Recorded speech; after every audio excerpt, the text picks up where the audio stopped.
আসসালামু আলাইকুম প্রিয় দর্শক, জরুরি একটা সংবাদ। সেটা হলো, আজ কর্মচারী দাবি আদায় ঐক্য পরিষদের নেতাকর্মীরা অর্থ উপদেষ্টার সাথে দেখা করতে যান, কিন্তু দুর্ভাগ্যবশত অর্থ উপদেষ্টা মন্ত্রণালয়ে থাকেন না। সেক্ষেত্রে কর্মচারী দাবি আদায় ঐক্য পরিষদ তারা অর্থ উপদেষ্টার সাথে দেখা করতে চেয়ে একটা চিঠি দেন মন্ত্রণালয়ে।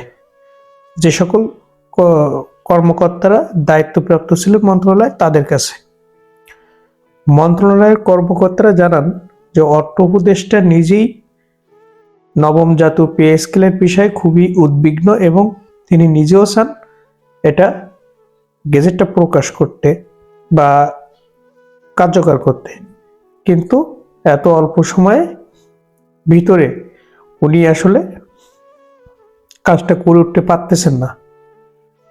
আবার জুলাই মাসে যে প্রি কমিশনটা গঠন করা হয়, তার সর্বশেষ সময় হলো ফেব্রুয়ারি 14 তারিখ পর্যন্ত, কিন্তু ফেব্রুয়ারি 12 তারিখে নির্বাচন। সেক্ষেত্রে সরকারি দাবি আদায় কর্মচারী দাবি আদায় ঐক্য পরিষদ দাবি করেছেন যে ডিসেম্বরের 15 তারিখের ভিতরে কার্যকর করার জন্য। এখন দেখার সময় হলো,